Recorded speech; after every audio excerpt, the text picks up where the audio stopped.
بیٹے کی شادی کی، بہو گھر لائے، ابھی 2 دن نہیں گزرے تھے کاروبار میں نقصان ہو گیا، یا گھر کا کوئی فرد فوت ہو گیا، یا کوئی جانور مر گیا، تو کہا کہ یہ منحوسہ آئی ہے تو ہمارا یہ نقصان ہو گیا۔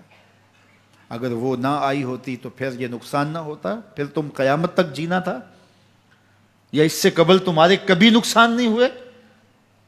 تمہارے گھر کے اندر بیٹیاں موجود ہیں، یہ بھی کل کسی کی بہو بنیں گے، اور ان کا بھی کوئی نقصان ہو سکتا ہے، اور یہ بھی منحوسہ قرار دی جا سکتی ہے۔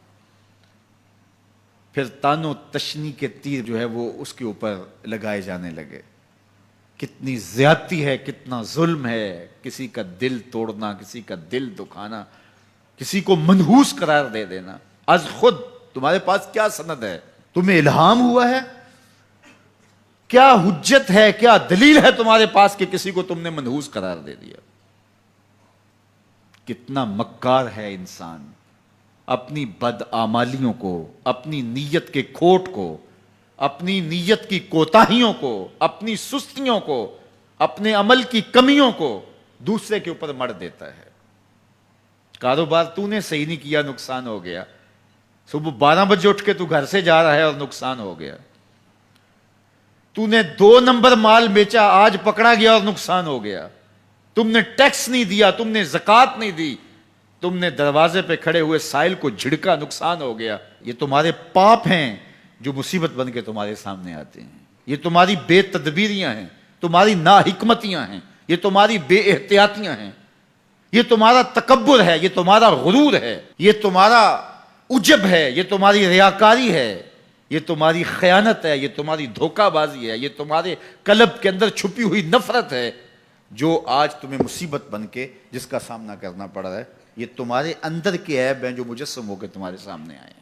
اللہ تعالیٰ نے قرآن مجید میں ارشاد فرمایا وَمَا أَصَابَكُم مِّن مُّصِيبَةٍ فَبِمَا كَسَبَتْ أَيْدِيكُمْ، جو تمہارے اوپر مصیبت آتی ہے وہ تمہاری اپنی کرتوتوں کی وجہ سے آتی ہے۔ بیماری آئی تمہارے پرہیز نہ کرنے کی وجہ سے آئی، بیماری آئی تمہارا زیادہ کھا لینے کی وجہ سے آئی، بیماری آئی تمہارا نامناسب غذا لینے کی وجہ سے آئی، بیماری آئی وقت پہ سوئے نہیں، وقت پہ اٹھے نہیں، تم نے کسی سے زیادتی کی، بیماری تمہاری بدعمالیوں کی سزا ہے، مصیبت کا آنا، تکلیف کا آنا تمہاری بدعمالیوں کی سزا ہے، اور منحوسہ یہ خاندان کی خاتون ہے۔ تو یہ دوسرے کے اوپر مڑ کے اپنی کوتاہی، اپنی غلطی دوسرے کے اوپر لگا دی اور اس کو منحوس قرار دے دیا۔ اگر کسی کا کام تمہیں دیکھ کر کے اچھا نہ ہو تو پھر تم بھی منحوس قرار پائے نا۔ اگر آج تم کسی کی بہن کو، کسی کی بیٹی کو منحوس قرار دیا ہے اور خاندان کے اندر اس کو منحوس مشہور کر دیا ہے، تو اگر کوئی یہ مشق تمہاری ماں پہ کرے، تمہاری بہن کو منحوس قرار دے دے، تمہاری بیٹی کو منحوس قرار دے دے، تو تمہارے دل پہ کیا گزرے گی؟ یہ کتنا ظلم ہے، کتنی بڑی زیادتی ہے کہ آج خود کسی کو منحوس قرار دے دیا۔ کوئی منحوس نہیں ہے، کوئی لمحہ منحوس نہیں ہے، کوئی شخص منحوس نہیں ہے، کوئی وقت منحوس نہیں ہے، کوئی گھڑی منحوس نہیں ہے۔ مصیبت کا آنا، تکلیف کا آنا تمہاری بدعمالیوں کی سزا ہے۔ لیکن قرآن نے کیا خوب بات فرمائی، وَيَعْفُو عَنْ كَثِيرٍ، ابھی تو بہت ساری باتیں ہم معاف ہی کر دیتے ہیں۔